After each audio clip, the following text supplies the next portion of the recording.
Horror कहानियों की haunted बस। रात के करीब 11 बज रहे थे। सड़क पर इक्का दुक्का गाड़ियां चल रही थी। अपनी नाइट शिफ्ट खत्म करके शीला और निकिता बस स्टॉप पर खड़ी थी। आज तो हमें बहुत देर हो गई। पता नहीं घर जाने के लिए हमें कोई साधन मिलेगा भी या नहीं। अगर कोई साधन नहीं मिला तो कहीं रात इसी बस स्टॉप पर ना बितानी पड़े।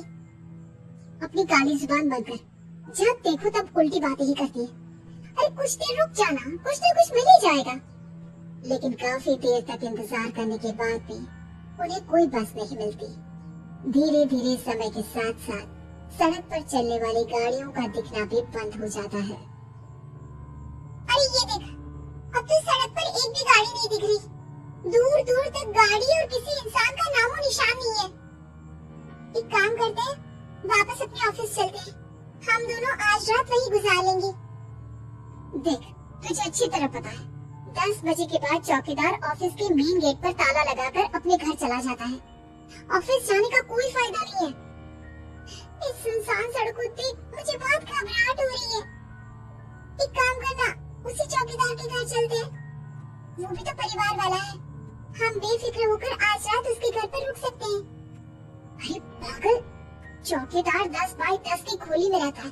उसके 4 बच्चे हैं। मतलब वो हमें अपने घर में कौन सी जगह देगा। अब तो ना ये बेकार की बातें बंद कर और चुपचाप कर ले। शायद कोई लिफ्ट मिल जाए। फिर काफी देर इंतजार करने के बाद आखिरकार एक नीले रंग की बस उनके सामने आकर रुकती है। बस का दरवाजा खोल कंडक्टर उन दोनों से कहता है, कहिए कहाँ जाना है आप दोनों को? देखिए मेरी पूरी बस खाली पड़ी है। मैं आप दोनों को आपके ठिकाने पर छोड़ दूंगा। इतना कहकर कंडक्टर मुंह में भरे पान की पिचकारी सड़क पर दे मारता है। निकिता, लोगों का कहना है कि कुछ महीने पहले इसी तरह अंधेरी रात में एक नीली बस के अंदर कुछ बदमाशों ने एक जवान लड़की की हत्या कर दी थी। इस बस का रंग भी नीला है। कहीं ये वही बस तो नहीं? कंडक्टर शीला की बात सुन लेता है और मुस्कुराते हुए कहता है, देखिए मेम साहब, उस घटना के बारे में मैंने भी सुना है। माना कि उस बस का रंग और मेरी बस का रंग एक है, लेकिन दुनिया में नीले रंग की एक ही बस तो नहीं है ना। हा? ये तो सिर्फ एक इत्तेफाक है। देखिए हमारी बस में एक मेम साहब पहले से ही बैठी हैं। चाहे तो आप देख लीजिए। निकिता गर्दन उठाकर देखती है तो बस के पीछे वाले हिस्से में एक लड़की कंबल ओढ़े बैठी हुई थी। सही तो बोल रहा है भैया, बस में पहले से एक लड़की बैठी है। चलो हम भी बैठ जाते हैं, वैसे भी बहुत देर हो गई है। अरे ठहर जाना निकिता, मुझे डर लग रहा है। अरे तुझे इतना ही डर लग रहा है तो तू यही खड़ी रह, मैं तो चली। अरे तू मुझे छोड़कर कहाँ जा रही है? मैं भी चलती हूँ। दोनों बस में जाकर बैठ जाती हैं। देखते ही देखते ड्राइवर बस को तेज रफ्तार में चलाना शुरू कर देता है। तभी शीला की नजर पीछे वाली सीट पर अकेली बैठी लड़की पर पड़ती है। उस लड़की की लाल आंखें और उसका आधा जला हुआ चेहरा देखकर शीला घबरा जाती है।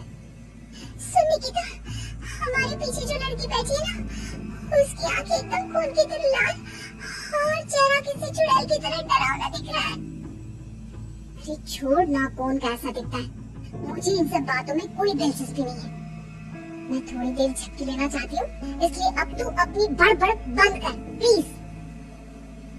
बेफिक्र निकिता अपनी आंखें बंद करके बैठ जाती है। दूसरी ओर बस जंगल के रास्ते में पहुंची है। चारों तरफ घना अंधेरा और साथ ही जंगल में मौजूद जंगली जानवरों की डरावनी आवाजें शीला को और भी ज्यादा डराई जा रही थी। थोड़ी ही देर में बस एक बरगद के पेड़ के पास से गुजरती है। तभी अचानक बरगद की डाल पर बैठी एक बिल्ली कूदकर खिड़की के रास्ते शीला की गोद में आ गिरती है।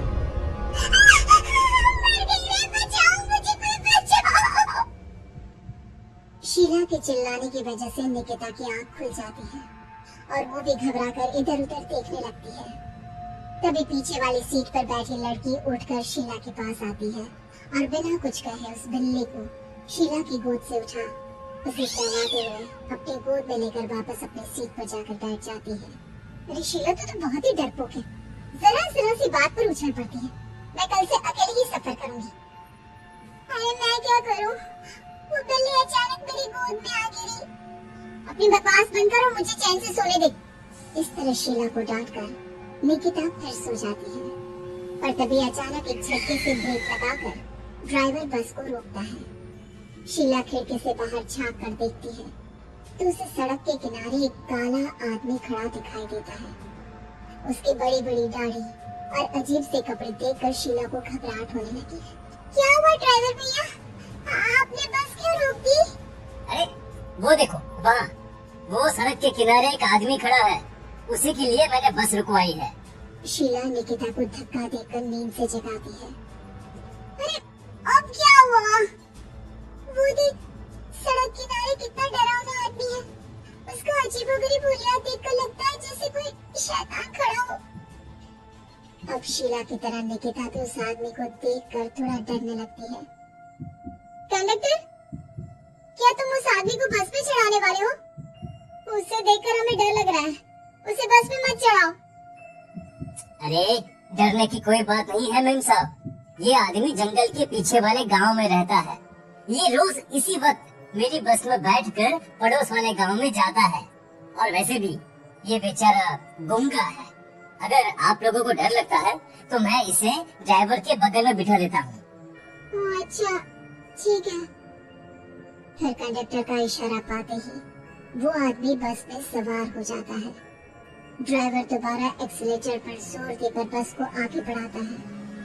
थोड़ी ही देर में बस एक घाटी पर चढ़ती है। बस के एक तरफ गहरी और डरावनी खाई थी, पर ड्राइवर को इस बात से कोई फर्क पड़ता नजर नहीं आ रहा था। वो लगातार बस की रफ्तार बढ़ाकर बस चलता जा रहा था। ड्राइवर भैया, आप देखते नहीं क्या बगल में इतनी गहरी खाई है? बस की रफ्तार लगातार बढ़ाई जा रहे हो, थोड़ा धीरे चलाओ ना। अरे मेम साहब, घबराने की कोई बात नहीं है, ये तो मेरा रोज का काम है। मैं तो यहाँ इसी रफ्तार से बस चलाता हूँ। आप बेफिक्र होकर अपनी सीट पर बैठ जाइए, आपको कुछ नहीं होगा। ड्राइवर के कहने पर निकिता शांति से बैठ जाती है। कुछ दूर चलने पर अचानक ड्राइवर बस को सड़क के किनारे रोक देता है। शीला एक बार फिर खिड़की के बाहर झांक कर देखती है, लेकिन इस बार उसे कहीं कोई दिखाई नहीं देता। अरे अब क्या हुआ? तुमने बस क्यों रोक दी? यहाँ तो दूर दूर तक कोई भी नहीं दिखाई दे रहा। ड्राइवर उसकी बात का कोई जवाब नहीं देता, पर कंडक्टर बोल पड़ता है। ये हमारी फेवरेट जगह है, हम अपने सारे अच्छे काम यहीं पर करते हैं। अब हमारा प्रोग्राम खत्म होने के बाद ही बस यहाँ से आगे बढ़ेगी। इतना कहते ही कंडक्टर सीट के नीचे रखी एक शराब की बोतल निकालता है। अरे ये सब क्या है? तुम्हारी बस में सवारी बैठी है, उन्हें घर पहुंचाने की जगह तुम यहाँ सड़क के बीच में बस रोककर शराब पियोगे? बस में लड़कियों के बैठे हुए भी तुम्हें ये सब करते हुए शर्म नहीं आती? कंडक्टर कोई जवाब नहीं देता और मुस्कुराते हुए शराब पीने लगता है। तभी ड्राइवर और दूसरा आदमी भी कंडक्टर के साथ मिलकर शराब पीने लगते हैं। निकिता, मुझे इन तीनों के इरादे कुछ ठीक नहीं लगते। हमने इस बस में बैठकर बहुत बड़ी भूल कर दी। तू घबरा मत, मैं हमेशा अपने पर्स में छोटा सा चाकू रखती हूँ। इसके रहते ये तीनों हमारा कुछ नहीं बिगाड़ पाएंगे। देखो बच्चों भैया, हमारी बस में इस समय 3 जवान लड़कियाँ बैठी हैं। कहो सबसे पहले किसका शिकार किया जाए? मैं तो कहता हूँ कि सबसे पहले वो जो पीछे अकेले जो बैठी है ना, उसे पकड़ कर लाओ। उसके बाद इन दोनों का प्रोग्राम फिट करेंगे। ठीक है, जैसी तुम्हारी मर्जी। अब वो आदमी पीछे वाली सीट पर बैठी लड़की के पास पहुंचकर उसका हाथ पकड़ लेता है, लेकिन तभी अचानक उस लड़की की आंखें जरूरत से ज्यादा बड़ी और लाल होने लगती है। उसका चेहरा गुस्से से लाल और उसके मुंह से नुकीले दांत दिखने लगते हैं। अरे ये क्या? ये लड़की अचानक इतनी खतरनाक कैसे बन रही है? इतने में वो लड़की उस आदमी को उठाकर वही सीट पर पटक देती है। मुझे आज आएगा, तेरी बात। जोर से चीखते हुए वो लड़की उस आदमी पर हमला कर देती है और पल भर में ही उस आदमी का काम तमाम हो जाता है। ये देख ड्राइवर और कंडक्टर के होश उड़ जाते हैं। इतने में ड्राइवर अपनी जान बचाने के लिए तुरंत बस से बाहर कूद जाता है। पर तभी बस के पीछे की तरफ से तेजी से आ रहा एक ट्रक उसे कुचल कर चला जाता है। एक ही पल में अपने दोनों साथियों की मौत देख अब कंडक्टर के हाथ पैर कांपने लगते हैं। ये सब देखने के बाद शीला के भी होश हो जाते हैं। वो चुपचाप अपनी सीट पर ही छुप कर बैठी रहती है। अरे अरे कौन हो तुम और तुम इतनी भयानक कैसे बन गई? अब वो लड़की गुस्से में घबराते हुए कंडक्टर का गला पकड़ लेती है।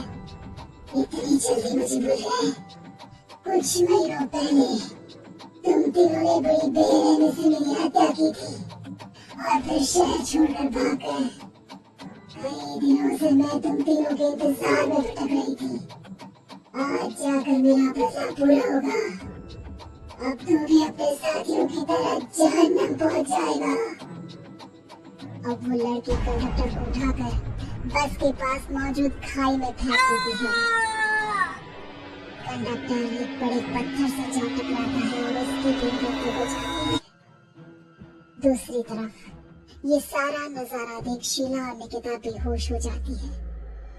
अगली सुबह जब उन दोनों को होश आता है तो वो अपने आप को एक सरकारी अस्पताल में पाती है।